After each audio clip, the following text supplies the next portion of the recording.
Talk about October surprises. We have the bombshell of all bombshells developing right now, and we're still waiting for all of the documents to come out to make sure that it is all verified. But if this is all true, then this could spell the end for Biden, Obama, Hillary, Brennan. The entire deep state swamp could be going down under this scandal. Never tell them who I am. Well, I came. I'm a man. 6 shooters in both my hands. I'm a cold-blooded brother, a real bad mother. Watch out, honey, here I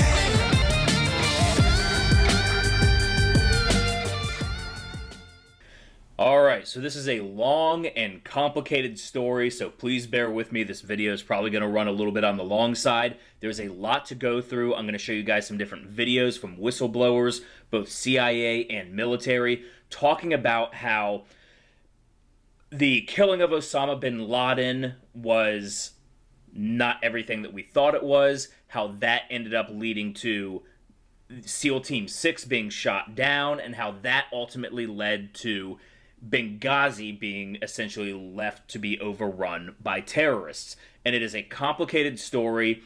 It is a lot to wrap your head around. I've been researching this all night. I probably spent the last 6 hours working on trying to parse out all the information, find different sources, everything like that. So it is complicated. And again, we are still waiting for all of the documentation to come out. So not 100% verified, but it does seem to make quite a bit of sense when you start looking at how it all adds up. So let's go ahead and take a look. This is from DJHJ Media. Document dump. CIA whistleblower Perot makes good on promise. Story of SEAL Team 6 and Biden's alleged involvement. So the following, let me make this a little bit larger so y'all can read it. Alright, so the following set of tweets is made by Nicholas No, who identifies himself on Twitter as a USAF veteran 2011 to 2015, 603rd Air and Space Operations Center, 11 to 13 Combat Reports / AFRICOM. Hashtag Benghazi was murder, hashtag pain, and proud supporter of President Trump. His Twitter account, so, you know, he's talking about Dren. Now, Anna Kate here, as you can see who he is retweeting here, she is the one that is breaking a lot of this story. So credit to Anna Kate, as well as Nicholas No, and everybody else involved. Charles Woods, who is the father of Ty Woods, who was killed on the rooftop of Benghazi by a mortar, is also one of the people that is working with Nicholas No to bring the truth out of this, as well as Alan Perot, Alan Hero Perot, a former CIA agent turned whistleblower, who sought out Perot and recently made a video with Charles Woods, the father of Ty Woods, who was killed at the Benghazi compound in Libya. In the video, Perot made promises to release to Woods shocking documents, audio, and video to prove that Joe Biden was involved in shocking crimes and betrayal, along with Hillary Clinton, John Brennan, Leon Panetta, and Bill Richardson, involving the death of Osama bin Laden and SEAL Team 6. Now, what's interesting is that Bill Richardson was the governor of New Mexico, the same governor where Jeffrey Epstein built his compound in the middle of Governor Bill Richardson's land. So we know that guy is pretty dirty as it is already. So in this series of tweets Tuesday, No is apparently releasing the transcript of a promised set of documents and videos by Perot exposing what he promised in a previous video, claiming to prove that the Obama/Biden administration's involvement with the deaths of SEAL Team 6 and with who we were led to believe was Osama bin Laden. So DJHA Media covered the original video in the article tweeted by President Trump and No. So I wasn't originally going to talk about this because I didn't think that there was enough evidence, but now that we have Donald Trump retweeting it, well, that alone makes it worthy of discussing in the news. So we're going to go ahead and start talking about this. Trump has been tweeting certain things about this story. So Perot, in the video, in the link above, talked about former Governor Bill Richards and said he had audio of their exchange in 2011. Anna Cade is a podcaster who originally reported on the video of Perot, No, and Woods, and confirms that No is posting transcripts of audio from Perot that was promised. So Anna Cade says, breaking, this is the transcript of the audio that is coming out. So I shouldn't necessarily read through all this transcript. Well, you know what? Fine, I'll do it. This is going to be a long video, so just bear with me, guys. So, Science is my muse. This is Nicholas No posting basically the transcript. Tweet by tweet is all part of the transcript. So, we don't really want to get him. We want him under the radar because he basically made a deal that he's not going to hit us here in the U.S. And that's in reference, of course, to Osama bin Laden. Here are the tweets in full. Well, yeah, this is the part. I'm not going to read all this because you guys can find this. You guys can look all this up. You can follow Science is My Muse. That is Nicholas No on Twitter, and you can find that he has this long thing. It's a lot to read, but he talks about, you can see, and he indicated that, you're going to try to get Susan Collins and Lieberman united together and go see the president to brief Obama about this situation. Susan Collins looks like there's going to be a lot of Washington players that are in on this entire thing. Now, it's interesting here. Yeah, now this guy, Perot, he was a CIA operative, but he's also a falconer. And so he's lived in the Middle East for over 20 years, and I guess falconry is a big thing in the Middle East. And so he worked as a falcon trainer for a lot of high-up Middle East political people. And so he says, yes, falconry is the Rosetta Stone for Al-Qaeda. I met Victor Bout in Sheikh Zayed's falconry camps, and recently, between November 2004 and up until recently, my members have met Osama bin Laden 6 times inside Iran.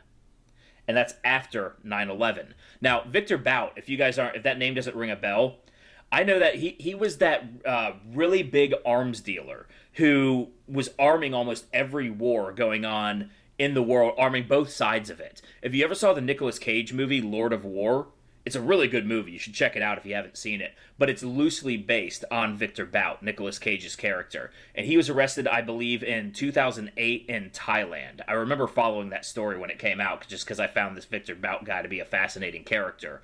I believe he was born in Tajikistan when it was part of the USSR, and he came up by getting a lot of weapons from... basically stealing stocks of weapon after the USSR collapsed. I believe that's his backstory. Again, you can watch Lord of War. It won't be like a Victor Bout biography, but it is an interesting story. So, remember a story from U.S. News. Remember a story from USNews.com, May 9th, 2013. The families of some of the 17 SEAL Team 6 commandos who were killed in an ambush in Afghanistan during a helicopter flight to help Army Rangers pinned down by Taliban gunmen accused the Obama administration of deliberately endangering their loved ones for political ends. And Nicholas No actually talks about how he met one of the Army Rangers that they were supposedly helping, and he said that they never called for help. And so the SEAL Team 6 helicopter was just hovering above the ground, just sitting there, just waiting to be shot out of the sky. And I'll get to some of these videos in a minute. I'm going to play some of these for you guys so you can actually see some of it. So during a press conference on Washington Thursday, family and advocates for the fallen troops called into question the rules of engagement that they say prohibited their sons from being able to return fire, and the White House's decision to announce shortly after the killing of Osama bin Laden that SEAL Team 6 was responsible for the raid. Yes. So, I don't want to jump too far ahead of the story because Nicholas No is, in this video I'm going to show you, is going to cover a good bit of it. But what they're talking about here is that the rules of engagement that prohibited their sons from returning fire was that when Benghazi was being attacked, the people that were guarding Benghazi were told to stand down. They were told not to return fire. They're being attacked, they're being fired upon, and they're being told not to return fire. And that is one of the kind of head scratchers that makes you think, was Hillary really trying to make sure that everybody at Benghazi was killed? And again, I don't want to jump ahead. You're going to sit here and say that sounds crazy. Why? Well, we're going to get into that further in just a few minutes here. And also, that the decision to announce shortly after the killing of Osama bin Laden that SEAL Team 6 was responsible for the raid. Now, that put SEAL Team 6 directly in danger. It put a target on their backs for them to actually announce that it was SEAL Team 6 that took out Osama bin Laden, which we're going to find out may or may not have been Osama bin Laden. So it's a complicated story. But in releasing the identity, they put a target on their back, says Doug Hamburger, whose son, Army Staff Sergeant Patrick Hamburger, served among the helicopter's crew. So he was shot down with SEAL Team 6. It is that target we would like to be investigated. The story is still developing.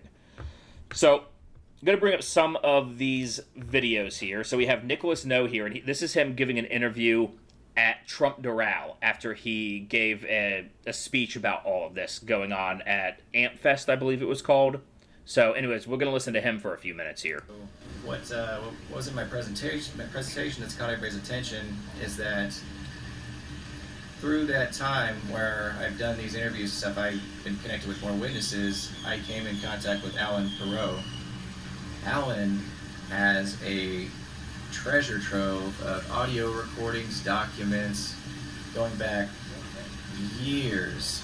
I mean, we're talking a long time. He was in the Middle East for over 20 years. He I don't want to say too much about it, but he's got recordings of a lot of people. So something that everybody wants to have is the evidence. Ooh, I want to hear and see the evidence. Guess what? We have it. Mm-hmm. We have irrefutable evidence. We have audio recordings of people, government officials talking about it to Alan. And in there, you're going to find out some pretty shocking things. And that's just the start of it. That's just a couple of audio recordings and a document. You're going to find out that 3 former CIA directors were all implicated by allowing this to continue to keep bin Laden alive in Iran. They moved him from Iran over to Pakistan for the trophy kill. Instead of just giving him to us, Iran was like, all right, here, take him. They were going to give him to us. And instead, Hillary and Biden and them cooked up this plan to have him transferred to Pakistan for a trophy kill. They want to do a trophy kill.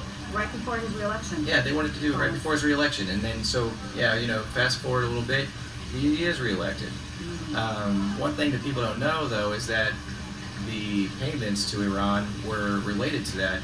I've heard 2 things. I've heard that bin Laden, that wasn't him as his body double. I mean, I guess we'll never know if they buried it at sea, that story, right? But either way, even if they did kill him or didn't kill him, the payments occurred because of that transaction. And of course, the pallets of cash are kickbacks, right? So the transaction of SEAL Team 6's. Oh, I'm talking about. Oh yeah. So afterward, after the this all. Now, when he's talking about the pallets of cash, he's talking about the $2 billion that was sent over to Iran on pallets as part of the Iran deal. Was supposedly going to be kicked back to the politicians to pay them off for their silence. So we don't know how many politicians were in on this yet, how many of them knew about it, and how many of them enriched themselves off of this. So let's go ahead and continue here. What happens? SEAL Team 6 gets shot down. It's only a really short time after that. And that was highly suspect even to us when we were briefed on it and everything. None of it made any sense. Nobody knows where they are at any time. Practically a handful of people do. And for them to be targeted so easily, like sitting ducks, that did not sit well. But anyway, I've come to find out that later that I knew that there were some weapons going through it, but I guess Hillary had been taking over the covert weapons program and started selling her weapons through there. There's only supposed to be small arms sold anyway, and they really didn't need them because we already provided the weapons, so they didn't even need to send the weapons through, straight up. So that didn't even need to happen anyway, that other covert program. So Hillary takes over Mark Turi's covert program and says, hey, I got this now, me and my people are going to do it. So first off, she didn't have authorization. Second off, State Department doesn't sell weapons. Third off, the reason that she did was because she wanted to sell Stinger missiles through Benghazi to shoot down SEAL Team 6. They shot down SEAL Team 6 with a Stinger missile that was sold by Hillary Clinton out of the weapons cache from Qatar that the CIA had put there. Big problems here. So, and we're going to hear more about Mark Turi a little bit later in this video because he was actually charged, and then we'll get into that later. But I want to show you a few snippets from this interview here. Now, this is Nicholas No. You can see in the glasses, the glasses and the MAGA hat there, and Charles Woods, and that is the father of Ty Woods, the one who was killed in Benghazi. And then on the left here, this is Alan Perot, and I know it's funny. He kind of looks like he's a wizard. He's actually lives in the Middle East, so he kind of blends in the Middle East. It's a funny look, but he was a longtime CIA operator. And so let's see. I've got several different parts of this video queued up or timed up here to pull up. So. 1 week before Bin Laden was killed, I was called down to the Senate Intelligence Committee to give statements and evidence. And I have quite a few tape recordings and of senior members who were aware of Bin Laden's house arrest in Iran for 10 years following Tora Bora. This was arranged by John Brennan. This is why Gary Bernstein was not allowed to kill Osama bin Laden in Tora Bora when he was only a few hundred yards away, because the plans had been made and set in stone by John Brennan to extradite bin Laden from Tora Bora to Iran, where he remained under house arrest for 10 years with more than 100 al-Qaeda leaders and their families. So what you're saying is that there was no need for us to invade Afghanistan under the pretext of getting al-Qaeda if the U.S. government knew and was actually protecting his life in Iran. Is that correct? Well, I have to say it was rogue elements of the U.S. government controlled by John Brennan, Richard Clark, Vice President Biden. John Brennan, President Biden, and that also implicates that we had no reason to go to war in Afghanistan. You know, we went into Afghanistan looking for Osama bin Laden. Thousands of U.S. soldiers, the longest war. We still have troops there under a false pretense. Joe Biden, part of this. So let me skip forward a little bit. You guys really should look up this whole video and watch the whole thing because it really is pretty fascinating.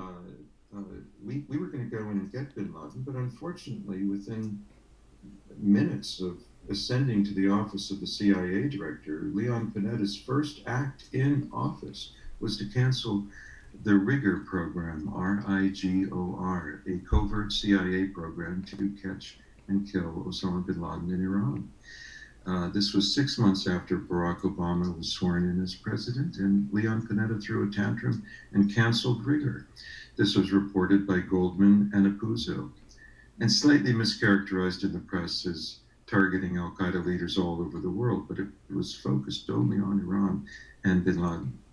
And so when we were first ignored and then obstructed and then threatened by 8 CIA officials and warned off going into Iran to get bin Laden, we had passports, visas, everything was ready.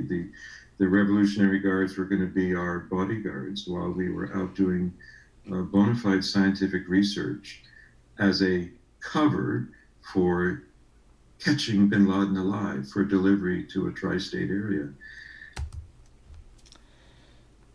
So, Leon Panetta was actually the chief of staff for Bill Clinton, at least at some point during Bill Clinton's presidency. And of course, then he ascends all the way up to the head of the CIA, and the very first thing that he does is he covers this up. He ends the operation to actually find Osama bin Laden. Very, very weird stuff. And so, skipping forward a little bit, we have... And then I went to Governor Bill Richardson, New Mexico Governor Bill Richardson, on December 2nd and 3rd of 2010. He agreed to be the U.S. envoy to receive bin Laden for transfer to coalition custody. And it turned out that bin Laden had already been moved to Abbottabad, Pakistan in August of 2010. And again, Bill Richardson, he was the governor of New Mexico, who we all knew was very corrupt. And Jeffrey Epstein built his compound on land that was surrounded on all sides by Bill Richardson's land. So it was almost like it was, what's the right word, ensconced within Bill Richardson's land, protected, so that people couldn't get into it. There was no way into Jeffrey Epstein's New Mexico compound without going through Bill Richardson's land, which he, of course, as the governor, very powerful man, controlled. So again, more bizarre and creepy stuff going on with these people up top. And the Iranians didn't want to risk exposing their complicity with John Brennan and others to harbor. You see, John Brennan and Clinton and Biden outsourced the imprisonment of al-Qaeda leaders to Iran. We think of outsourcing as being a commercial activity. They outsourced our military responsibilities to an untrustworthy adversary, Iran. And they did that to save Iran from retaliation for harboring terrorists. And so Iran had no choice in their estimation but to accept the offer of Clinton in lieu of my offer, which was transfer to a neutral zone, because that would have endangered their economy and their nuclear program. So Clinton, forgive me, I want to ask you about, so Clinton actually knew about this, right? She knew that they were willing to just hand him over to us. Tapes, registered letters, everything to Clinton. So she knew that they were ready, Iran was ready to give us bin Laden with no real struggle. And absolutely. So she decided to have him move to Pakistan for a trophy kill. They moved him to Abbottabad in August of 2010. So it sounds like they had Osama bin Laden sitting on ice in Iran, and I guess Iran was willing to give him over, but I don't know why they were trying to protect Iran's interests, because they essentially would have been, they would have had sanctions put against them for harboring terrorists, for harboring Osama bin Laden, even though they would have just been giving him up. It's really bizarre, and how they had him just sitting there, outsourcing, as he said, our responsibility. And so we're, meanwhile, over in Afghanistan, war in Iraq. It sounds to me as if what was really going on was that they were keeping they were keeping Osama bin Laden on ice in Iran so that the war machine could continue to just go to war in other countries. Get that sweet, sweet war money. We know Dick Cheney had ties to Halliburton and all these defense contractors. Also, we know that the Bush family was good friends with the bin Laden family. And the story that we've been told the entire time was that, yeah, but Osama bin Laden was just a black sheep of the bin Laden family. It just seems a little odd to me that that the Bush family, of course, George H.W. Bush, having previously been the director of the CIA, is good friends with the bin Laden family, and then somebody from that family happens to be the one that drives the planes into the World Trade Center and the Pentagon. There's just so many things that don't quite add up. Now, I've never been a 9/11 truther. I've never been somebody that's like, it's an inside job. That's never been my take on it. I've always just kind of said, I'm just a dude. How am I ever going to figure this shit out? I've never really just put much stock into it because, again, how am I supposed to know? And, you hear people talk about, jet fuel isn't going to make that melt. I'm like, I'm no physicist either. So I don't know. That's always been my take on it. But I do find it incredibly odd, all these different sequences that we're seeing. And again, I'm still just a dude, so I can't sit here and parse out the truth of it all even still. But it is pretty alarming. And we're gonna get into the real meat of this here. So let me skip forward to. I know I'm not cutting too much out, but you guys really should go and watch this whole thing. So he was held there in a gilded cage, awaiting his trophy kill. He was moved from Mashhad, Iran, into Abbottabad airport, and then moved to this prison complex, the Abbottabad compound. It was not there to protect him. It was there to keep him there, awaiting his appointment with destiny. But the Iranians turned it into a fateful result because they pulled bin Laden out at the last minute, at the 11th hour, after an Iranian agent, a double agent, a Pakistan ISI officer who worked for Iran covertly, provided the DNA evidence to the CIA station chief. Finally, they were convinced it was bin Laden in Abbottabad, and they sent in SEAL Team 6. And Musharraf said he didn't know about the SEAL Team 6 coming in, but they had to let down the radar long enough for the helicopters to come in, and they only told Obama about the SEAL Team 6 kill mission after the radar was put back up and SEAL Team 6 could not go back into Afghanistan. It was then a one-way trip that could not be canceled. You see, we have a witness who witnessed Hillary and Panetta threatening Obama that if he didn't greenlight the bin Laden kill mission, they would expose him in the press and he would never survive politically. So we actually had Leon Panetta and Hillary Clinton threatening Barack Obama to either you go along with this or we're going to ruin you before the election. Because remember, this was supposed to be a trophy kill so that Obama could re-win election, and then in 2016, Hillary Clinton would take the mantle from Obama. But this is almost making it feel as though Obama was something of a puppet to Hillary Clinton. Really, really alarming stuff. And he actually was reluctant to authorize the kill mission. That's why they pulled him off the golf course only after the mission could not be canceled. And so the agent provocateurs, the engineers of all of this, were John Brennan, Hillary Clinton, Joe Biden. And when they went in there, trusting the Iranians had bin Laden there waiting for them, SEAL Team 6, your son. He was retired at that time. Yes, but the SEAL Team 6, they killed Osama bin Laden's double. How do we know that?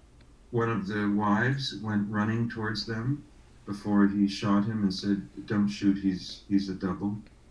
I don't know the language she used. And then if you read Cy Hirsch's book, he explains that they threw the body parts over the Hindu Kush mountains. They didn't even save them like they saved the sons of Saddam Hussein in a refrigerated tent, well preserved and with makeup, just to prove that the wicked witch was dead. They saved the sons of Saddam Hussein.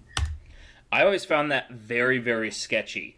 After the kill of Osama bin Laden, why they supposedly just dumped him in the water. No pictures, no nothing. And they said it was so that they didn't incite more terrorist activity. But again, they didn't do that with anybody else. And it didn't really make sense to me. It didn't make sense. And he's going to get into a little bit more here about other reasons why that doesn't make sense. I don't want to get ahead of Alan Perot here because he makes some interesting points about John Brennan and Muslims with burials at sea, which was their narrative. So a lot of it just doesn't make sense.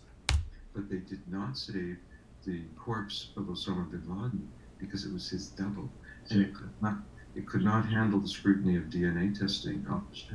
Okay, so the SEAL team, they knew that it was thrown out of the helicopter. They learned that it was not bin Laden, and so they threw the body parts over the Hindu Kush mountains. And John Brennan said that the people on the ship were told to keep quiet about the burial at sea, but they all say that they never were told to keep quiet because there was no burial at sea.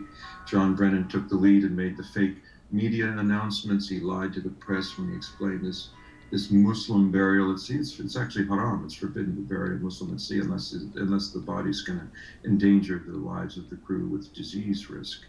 You can't, because you see in the ocean the feet, it'll rotate around and the feet will face Mecca. It's haram. You must bury on land with the face facing Mecca. So Brennan, who's a Muslim, you'd think he'd know not to lie about something so obvious. He said it was a Muslim burial at sea. Nonsense.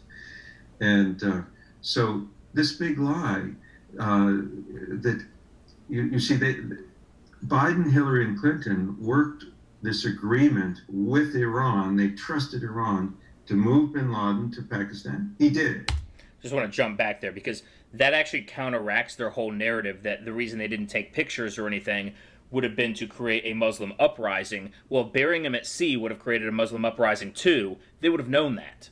So it kind of negates their excuse for not having any pictures or proof that they killed Osama bin Laden. And that always just rubbed me wrong that, the biggest terrorist flew a plane into the, or orchestrated the, flying planes into the World Trade Center, killed over 3,000 Americans, and we were worried about the sensibilities of the Muslims over proof and closing that chapter for America. That never sat right with me. I don't know. You let me know in the comments section what you thought. He was there. But then they trusted Iran to keep him there. They moved him out back to Iran. And then the communication from Iran to Obama was, hey, we got your neck in a noose. Give us all this money. $152 billion. $2 billion on an airplane pallet was paid out for the secrets I wish to reveal now and to the president under the terms of misprision and treason. That is to say, this is a secret. These are secrets worth $152 billion paid by President Obama. And Vice President Biden paid with the blood of SEAL Team 6 when he had them killed. So it's blackmail and extortion then. Blackmail and extortion. Now, Iran commandeered. we have the documents to Yes. prove this. Yes. Now, Iran. Yes, sir. I was going to ask you, if you have those documents, are you willing to personally deliver those to President Trump if he were to provide the transportation and the guarantee of safety for you to do that? Well, Real quick, just wanted to know. He said yes, it was blackmail and extortion. Notice how SEAL Team, the shooting down of the SEAL Team 6 helicopter was called Extortion 17 because there were 17 members on board.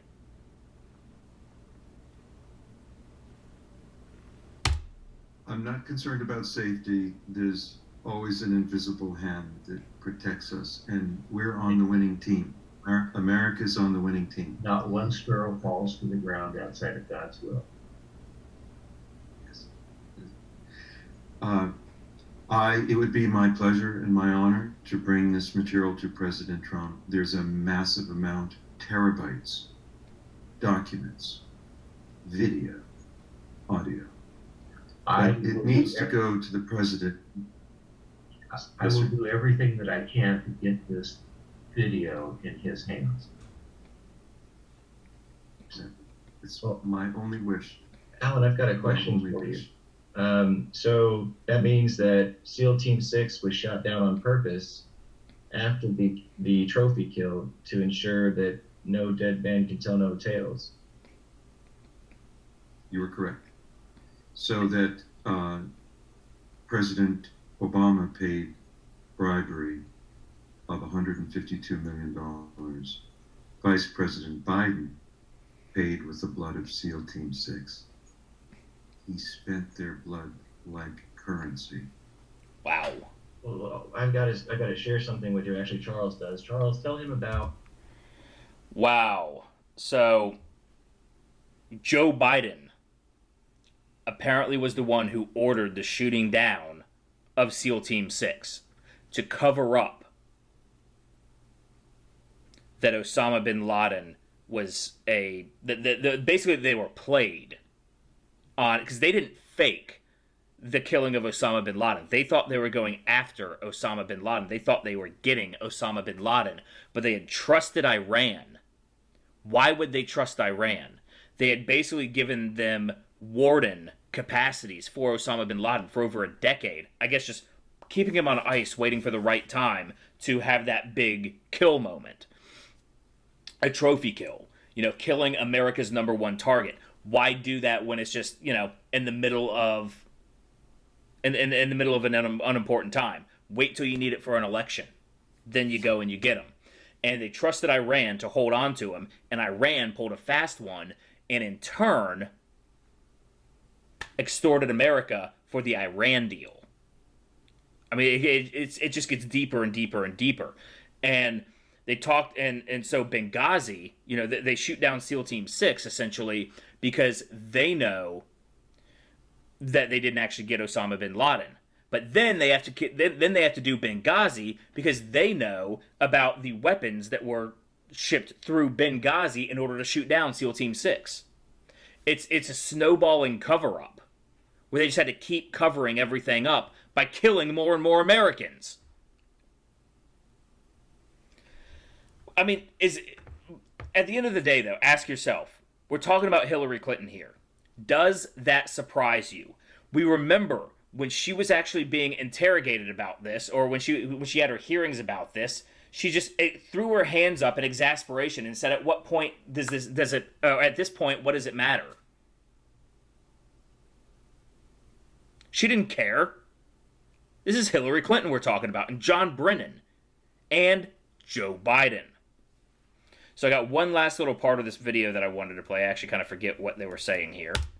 So these Stinger missiles went through Benghazi and then were given to the people who shot down SEAL Team 6. That was a setup. They were covering their tracks there. And then when they found the serial number on one of the missiles, it is traced back to the CIA from Qatar, from that weapons cache of Stinger missiles. That's why they had to then cover their tracks after people found out that the missiles were from Qatar, and then they could trace back where they came from Hillary through Benghazi. That's why Stevens was back there to recover those missiles and cover up the evidence. Well, that's at least what he was told. I assume that part of the plan for her was to eliminate everyone there at the Benghazi compound as well. There you go. There you have it. And so I was doing so much research. I had so many tabs open, and I ended up losing a couple of them. There was actually a picture of two, I don't know if they were Taliban or Al-Qaeda terrorists, but they were in the back of a pickup truck, and they had two of these Stinger missiles over their shoulders, and they look like very elaborate RPGs, but they're heat-seeking missiles. They were a certain technology that these terrorists in the middle of the deserts would not have been able to get their hands on without help from government officials. And apparently one of them shot SEAL Team 6, and then immediately the truck got blown up. They were able to recover one of the Stinger missiles and get the serial number, and they were able to trace that back to, I guess, a weapons compound in Qatar and trace it back to the CIA, which they were then able to figure out was routed through Benghazi, which we're going to get back to that, to Hillary Clinton. He was talking about how Hillary Clinton, Mark Turry, she was overtaking his weapons operation, which was just supposed to be a small arms weapon operation. She wasn't supposed to be doing that. She didn't have authorization to do that. And also, the State Department doesn't sell weapons. And so she overtook that, though, because she was one of the orchestrators of the entire Osama bin Laden kill mission that went wrong. And so she was covering herself because, of course, at this point, she's thinking, we got to get Obama reelected in 2012 so that I can take the mantle in 2016. I mean, the blind ambition and evil of these people is just absolutely mind-numbing. They will just kill anybody. Doesn't matter to them. Human life means nothing to these people.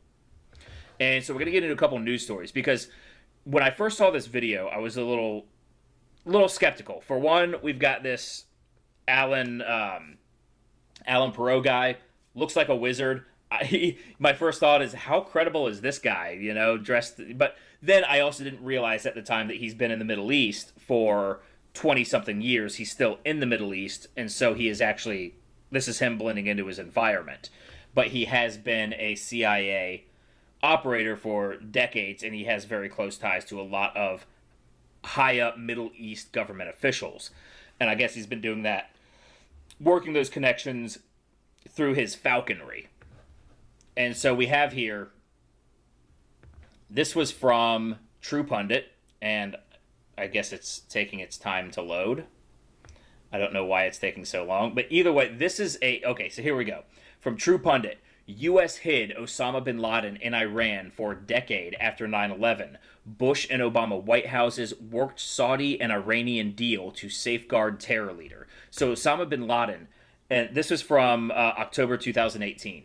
And so we're going to see some of these articles are a little bit old. So we're piecing together old stories to kind of fill in some of the gaps and make sense out of this testimony that we're getting here. And as we fill this in, it starts to make more and more sense, and it seems more and more real. And it's because of these ancillary stories here that I was able to find that I ended up reporting on this. Because if it was just the videos alone, I would say let's wait for more to come out. And I still think we need to wait for more to come out. We need to wait for these documents. Once we actually hear these voices on tape, see these videos, see these documents. But I think this is going to be the big October surprise that is going to sink Joe Biden. And likely after it sinks, once he loses the election, he's likely going to be in cuffs and Guantanamo away. So, Osama bin Laden, the founder and leader of terrorism conglomerate Al-Qaeda, who was responsible for the deadly and devastating September 11, 2001 attacks on U.S. soil, never was in hiding in Afghanistan or its damp caves, according to explosive revelations in a new book from intelligence insiders and highly secret government documents. Instead, incredibly, bin Laden was whisked to a safe house in Iran following the deadly attacks on the World Trade Centers in New York, the Pentagon, and the downing of a commercial jet in western Pennsylvania, targeting the White House. And the highest-ranking U.S. officials in George W. Bush and Barack Obama's White Houses, and possibly the presidents themselves, knew where bin Laden was and did nothing to capture him, according to insider revelations and documents detailed in Mike Thomas Paine Moore's upcoming book, Pain, How We Dismantled the FBI in Our Pajamas. It's an interesting title. I kind of like it. The book's revelations revealed the United States was working with Saudi Arabia and Iran to keep bin Laden's living arrangements in Iran very quiet. Republican and Democrats working together to protect Al-Qaeda and sell out the United States. We have it documented. So, there's been whispers of this kind of stuff for a while now, and we actually also heard that CBS News 60 Minutes spiked a story on Osama bin Laden in Iran. White House feared the story could destroy Obama's re-election. So, this was information that is not just coming to light now, it was out. But much like the Amy Rohrbach story with ABC News and Jeffrey Epstein, where she sat there and said, I had all of this 3 years ago, and ABC would not do the story, we're seeing how the media covers up for the establishment. Mostly Democrats, but, Republicans too. This isn't really a partisan issue. This is an establishment versus the people issue.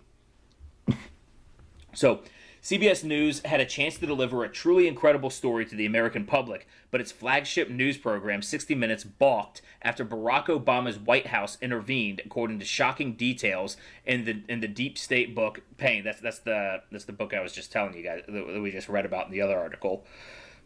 The network did not want the story to interfere with the election, one CBS News source said. Someone at the network, someone up very high, shared non-disclosures with Obama administration officials. The media is not supposed to cover for government. A free press, the way that the founders intended, was supposed to be a censor on a censor on the government. They were supposed to check the government and make sure that they were not run amok, not cover up and hide their dirty laundry from the American people. This is why something's got to be done about our media system, because our media is not a free media. We're supposed to have a free press. We do not have a free press. We have a state-run propaganda system. Something's got to be done about that because it is incredibly, incredibly corrupt. And just because they work under the guise of the free press, I'm not sure exactly how we're going to determine all this, but we can't let a non-free press operate freely under the guise of a free press when it's really just state-run propaganda brainwashing Americans and hiding the truth of what's going on in our damn country. So we've got more stories here. And this is where I get back to that Turi guy. So, what was his name? Mark Turi, yeah. So, Obama DOJ, this is from Politico. And this is from 2016, shortly before the election that, of course, Trump won. So, Obama DOJ drops charges against alleged broker of Libyan weapons. Arms dealer had threatened to expose Hillary Clinton's talks about arming anti-Gaddafi rebels. So, this is more information from a mainstream source backing up the idea that Hillary Clinton ousted this guy's undercover small weapons operation to take over it herself, which lends some credibility to the story that she was then using that to ship these Stinger missiles through Benghazi into wherever it was going. So the Obama administration is moving to dismiss charges against an arms dealer it had accused of selling weapons that were destined for Libyan rebels. Lawyers for the Justice Department on Monday filed a motion in federal court in Phoenix to drop the case against the arms dealer, an American named Mark Turi. And you heard them talk about Turi earlier in the videos, the one who Hillary Clinton took the small arms operations from and started selling large arms. So the deal averts a trial that threatened to cast additional scrutiny on Hillary Clinton's private emails as Secretary of State and to expose reported Central Intelligence Agency attempts to arm rebels fighting Libyan leader Muammar Gaddafi. Because, of course, there was no Senate resolution to go to war in Libya. That was done completely unilaterally without going through the actual processes in order to declare a war. And, of course, after... excuse me, I've been talking a lot, so my throat's getting a little dry. After we got rid of Muammar Gaddafi, who, yeah, he was a dictator, but they left a power vacuum, and now there are open slave markets in Libya. They made the entire situation a living hellscape there. So, a Turi associate asserted that the government dropped the case because the proceedings could have embarrassed Clinton and President Barack Obama by calling attention to the reported role of their administration in supplying weapons that fell into the hands of Islamic extremist militants. I think fell into the hands is a light way of putting was placed into the hands of Islamic extremist militants, which was then used to shoot down SEAL Team 6. And Nick No was also talking about, I think I mentioned this earlier, how a friend of his, or somebody that he knew in the Rangers, who were supposedly the ones that SEAL Team 6 was going to help, because they were under fire, said, no, we never called for help, and in fact, them being there put us in danger. SEAL Team 6 being there to help them actually was exposing them. So it was a total lie. And that is actually, so they don't want this stuff to come out because it will look really bad for Obama and Clinton just before the election. And of course, we also now have here, this is from the Washington Times, that Obama stonewalls SEAL Team 6 helicopter crash probe, Watchdog says. It's, I mean, you can see how this is all starting to add up when you take those video testimonies from these insiders, Nicholas No and Charles Woods, and of course Alan Perot. That in and of itself was pretty convincing. They seemed to know what they were talking about, but when you start piecing it together with these news stories, all of a sudden, any of the little cracks are starting to get filled in, starting to get backed up, starting to get validated. So the Obama administration is violating a judge's order to turn over documents on the October 6, 2011 shootdown of a U.S. helicopter, call sign Extortion 17, wonder why, that killed members of SEAL Team 6 in Afghanistan, a watchdog group is charging. On the 4th anniversary of the worst one-day loss of military life in the war on terror, families of the dead say they are aghast that the government will not honor basic requests under the Freedom of Information Act. It has now been 4 years since Extortion 17 was shot down, says Doug Hamburger, whose Army crew son Patrick was one of the 30 killed. I find it quite disturbing that the government is not willing to give us the answers we deserve. I find it very irritating that we will not question the Afghans about their knowledge of what took place that night. The tragedy took some glow off of SEAL Team 6's grand achievement just 3 months earlier. A team penetrated Pakistan airspace, infiltrated a compound in Abbottabad, and killed Al-Qaeda leader Osama bin Laden. You see how this is all starting to add up? You see how this is actually all starting to make sense? How it doesn't actually seem as far-fetched anymore?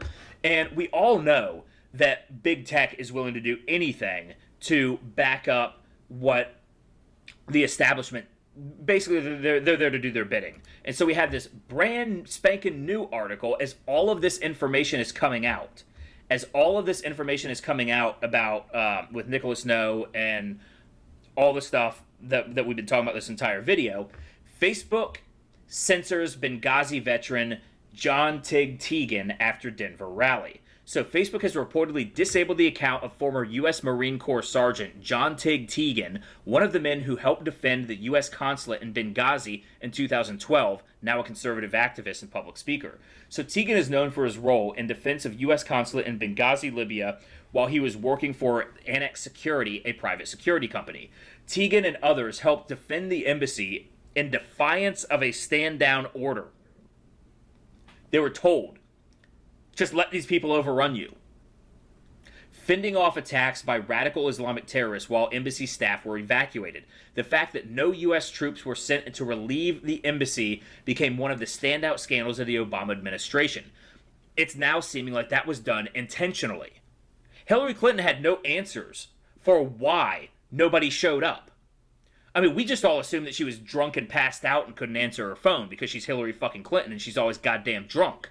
But it's looking like they likely orchestrated the attack on Benghazi and then left them for dead so they could cover up the selling of the missiles that were used to shoot down SEAL Team 6, which were to cover up the fact that they didn't actually get Osama bin Laden. Talk about a bombshell. This is treason. These people are traitors. And they all need to swing from the gallows for this. All the Americans who have died, and I'm not just talking about in the SEAL Team 6. I'm not just talking about Benghazi. I'm talking about Afghanistan, going to war with Afghanistan, all the soldiers that have died there, Iraq, chasing Osama bin Laden, chasing the people responsible for 9/11, when they knew right off the bat that he was scuttled off to Iran and that they outsourced him being held in Iran while they just profited off the war machine in Afghanistan and Iraq.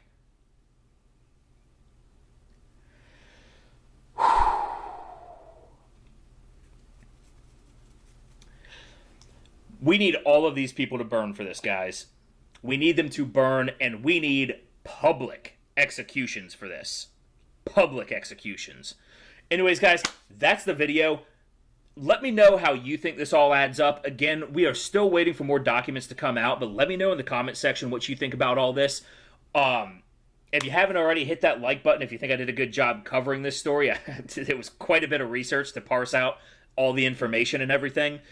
Also, subscribe to the channel if you haven't already. Hit that notification bell because we all know it's voices like mine that first be taken out back in Old Yeller by the folks at Big Tech, just like John Teagan here. So, also, follow me on Facebook, Twitter, Instagram, and Parler at Ram Thorburn. Also on mindsandpill.net at Ram Thorburn if you're on any of those alt tech sites. And if you would like to contribute to the channel, there are links to my Subscribe Star, Patreon, and PayPal down in the description below. Anyways, guys, thank you very much for watching, and I hope you have a wonderful day.